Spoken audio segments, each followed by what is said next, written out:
I came here as a young leader to the University YMCA 35 years ago, and it's a place that changed my life. We have young leaders here today whose lives are being changed. I walked through the doors of the YMCA in 1972. I was an undergraduate at the University of Illinois looking for something to be involved in. It changed my life, and there's certain points in your life where you can look back on and say, well, that was a turning point, and it was. This was a turning point for me. Good morning. Good morning. It's such a pleasure to have all of you here today. My name is Jim Hinterlong. I'm the Executive Director of the University YMCA, and it's wonderful to be surrounded by people whose personal histories with the Y have covered some large portion of this 150-year celebration. One of the things that we decided was important for this celebration was to engage in an act of what perhaps President Obama would have called audacious hope. And I think the planting of an oak tree is such an act, because the planting of a tree like this, which can live as much as 300 years, suggests that this place will remain important and notable in our lives for that length of time. And that will far exceed any of our individual lives in this community, but it will extend into future generations. Deborah Frank Finan, Mayor of the City of Champaign, and Diane Wolf Marlin, Mayor of the City of Urbana, Illinois, do hereby proclaim September 30th, 2023 as University YMCA Day in the cities of Champaign, Urbana, Illinois. The plaque reads, YMCA of the University of Illinois, 150th Anniversary Oak, in commemoration of our founding on February 3rd, 1873, dedicated to our students, members, and volunteers, September 30th, 2023, dialogue, reflection, action. I've actually been to several YMCAs around the country, but I have never been to one quite like this one. One that you can come in and shake out issues that are very difficult right here in this building. The bridge that this institution provides between the community and the campus is very unique. And it is important for us to build those new leaders. Because as you all know, all of us get older year by year. And year by year, we want to have students who are ready to take the leadership roles to continue the humanitarian work that we all care about. But there may be a few people that don't know why they should support this University YMCA. I would say to them what Maya Angelou said to me. And I kept this quote because I thought it was exactly what made me sit in that seat at 23 years old in this YMCA, and I'm 51 now. I have been here all of that time. Maya Angelou says to us, if you don't like something, change it. And that's what I learned here at this University YMCA. If we don't like something, we change it. Maria Branas is currently the oldest living human being. She is 116 years old. She was born on March 4th, 1907, just about the time the cornerstone of Illini Hall here on the campus of the University of Illinois was laid. This was the first home that we built for ourselves here at the university. The university decided to create a new Illini Hall recently, and so they removed the original Illini Hall.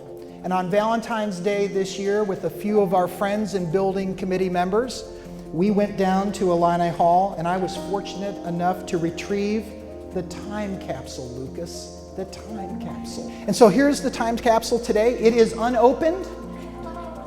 I have incredible willpower. It has been in my office. The staff doubt me on this point, and I can assure you, as my wife can tell you, she likes to open the gifts early. I wait until the proper moment. Marilyn, if you will. And the proper moment is now.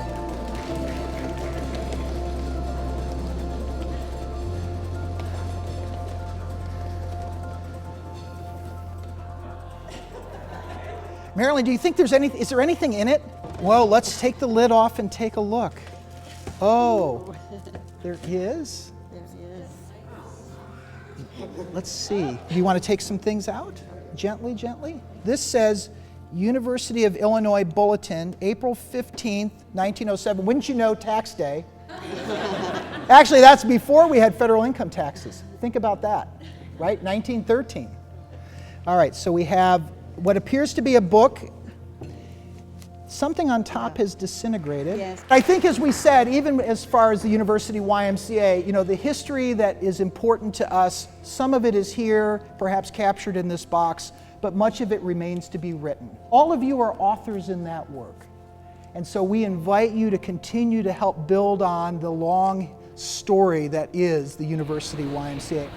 I came from like a really crisis situation when I first got here. I came here and it was a very welcoming place and like accepted a lot of different people from a lot of different places. And I wasn't the only person who was in a crisis either. I've met other people on the third floor as well who were going through things and just needed a community to like be there for them. And so it helped me appreciate just the general kindness that people can have. University YMCA teams, are you ready to dive into the Shark Tank? Rossi's mission is twofold. First, we support rural college students as they navigate their transition to higher education. And secondly, we support rural high school students by funneling college access materials into their hometown and their home communities. In the project we are asking for your support today is Candlelight, a human rights scene. Candlelight is designed to shine a light on human rights as well as highlight the voices of students in UIUC and its community.